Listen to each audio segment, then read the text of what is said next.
विधानसभेच्या निवडणुकांमध्ये महायुती आणि महाविकास आघाडी दोघांनाही 50-50% चान्स आहे असं जाणकारांचं मत आहे।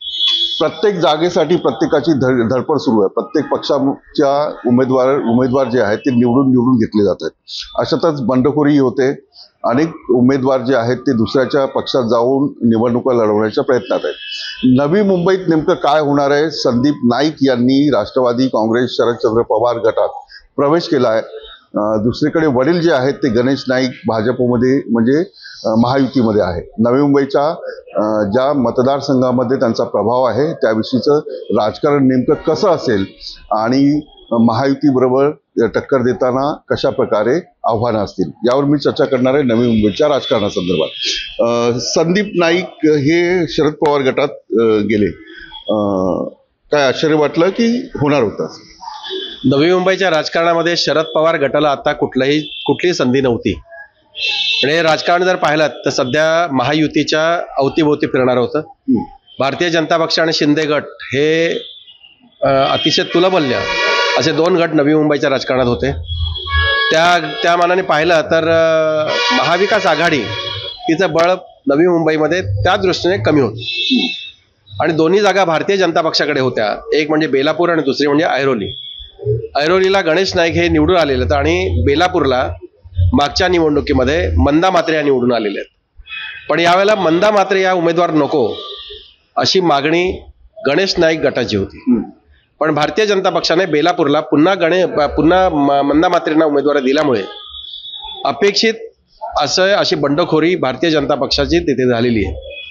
आणि आतापर्यंत भारतीय जनता पक्षासाठी सातत्याने प्रयत्न करणारे गणेश नाईकांचे पुत्र संदीप यांनी अचानक शरद पवार गटामध्ये प्रवेश केला। हा प्रवेश करत असताना त्यांच्याबरोबर एक माजी महापौर आणि माजी 25 नगरसेवक यांनीही भारतीय जनता पक्षाला रामराम ठोकला आणि ते शरद पवार गटाला जाऊन मिळाले। ते शरद पवार गटाला जाऊन मिळाल्यामुळे दोन्ही ठिकाणी भारतीय जनता पक्षाची आता अडचण झालेली आहे। एकतर मंदा म्हात्रेंच्या समोर अपेक्षित अशी जागा मिळाल्यामुळे शरद पवार गट थेट विरोधात उभा राहिलेला आहे आणि दुसरीकडे शिंदे गट हा परंपरागत असं गणेश नाईकांच्या विरोधात आतापर्यंत उभा ठाकलेला पक्ष आहे। तिथे विजय चौगुले यांचा गट हा गणेश नाईकांच्या विरोधात सातत्याने प्रयत्न करत होता। तिथे उमेदवारी आम्हाला मिळाली पाहिजे असं त्यांची मागणी होती, पण ती मागणी बाजूला जाऊन तिथे गणेश नाईक आल्यामुळे तिथेही आता शिंदे गट गणेश नाईकांच्या विरोधात उभा ठाकेल अशी परिस्थिती। म्हणजे प्रवीजी आता जे होईल नवी मुंबईमध्ये ते खूप वेगळं होईल। म्हणजे महायुतीचे उमेदवारासाठी विजय चौगुले काम करतील की नाही करतील किंवा संदीप नाईकसाठी जे पवार गटाचे किंवा काँग्रेसचे कार्यकर्ते ते काम करतील की नाही करतील असं होऊ शकतं? 100%। म्हणजे एकमेकांच्या विरोधात पाय खेचण्याचे कामं आता नवी मुंबईमध्ये अगदी सर्रास घडतील आणि त्याचा परिणाम म्हणजे आता महाविकास आघाडीच्या तुलनेने कमी होती, पण आता महाविकास आघाडीची ठसन जोरात बसेल असं एकूण चित्र आहे। कारण शिंदे गटाने असं ठरवलंय की जर आम्हाला जर विचारात घेतलं नाही, आम्हाला विश्वासात न घेता जर उमेदवार दिला गेला तर आम्ही महाविकास आघाडीला आतून का होईना पण त्यांना मदत करू अशी एकूणच धारणा त्या शिंदे गटाची आहे। या परिस्थितीवर भारतीय जनता पक्षाच्या दोन्ही जागा ज्या आहेत त्या अडचणीत जरी आल्या नाहीत तरी त्यांना आता तुलनेने स्पर्धा करावी लागेल अशी परिस्थिती। पण गणेश नाईक यांची ताकद बघता, प्रभाव बघता कदाचित ऐरोली ही जागा निघेल। ऐरोलीच्या आतापर्यंत मागच्या वेळेच्या इलेक्शनमध्ये हे सगळेजण एकत्र होते भारतीय जनता पक्षाच्या बरोबर, पण आताची परिस्थिती वेगळी आहे। आता शिंदे गट हा वेगळा आहे। या शिंदे गटाने जर गणेश नाईकांनी जर मदत केली नाही तर तिथेही महाविकास आघाडीचा उमेदवार निघू शकतो अशी परिस्थिती आहे। म्हणजे हे तसं जर झालं तर गणेश नाईकांना हा मोठा फटका बसेल आणि त्यांच्यासाठी खूप ती प्रतिष्ठेची जागा ठरेल असं चित्र आता बेलापूरचं जर म्हटलं आपण मंदा म्हात्रे महायुतीचे उमेदवार आहेत तर संदीप नाईक यांच्यासाठी गणेश नाईक मदत करतील? जर तसं झालं तर गणेश नाईक वडील मुलाला मदत करतील? त्यांनी आता जाहीर केलंय की अशी कुठलीही मदत मी करणार नाही किंवा त्यांच्यासाठी मी जाणार नाही। हे जरी सांगितलं तरी दुसऱ्या बाजूने त्या मंदा म्हात्रेसाठी ते प्रचार करतील की नाही हेही सांगता येत नाही। जर त्यांनी मंदा म्हात्रेंचा प्रचार जर केला नाही तर त्याचा अर्थ असा आहे की प्रत्यक्षरित्या त्यांचा पाठिंबा हा संदीप नाईकांना असेल आतून का होईना। जर तसं झालं तर तिथलं चित्र वेगळं असेल. दोन्ही जागा म्हणजे धोक्यात आहेत महायुतीच्या. दोन्ही नक्कीच धोक्यात आहेत.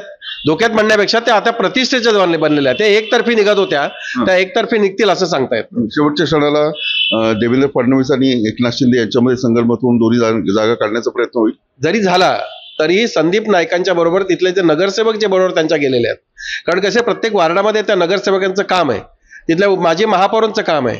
ही सगळी परिस्थिती लक्षात घेता जरीही अशी जे काही त्यांच्यामध्ये जर समझोता जरी झाला तरी त्याच्यातून खूप यश मिळेल असं काही सांगता येत नाही. बेलापूर आणि ऐरोली असेल, नवी मुंबई असेल, या मतदारसंघामध्ये काँग्रेसचाही प्रभाव राहिलेला आहे.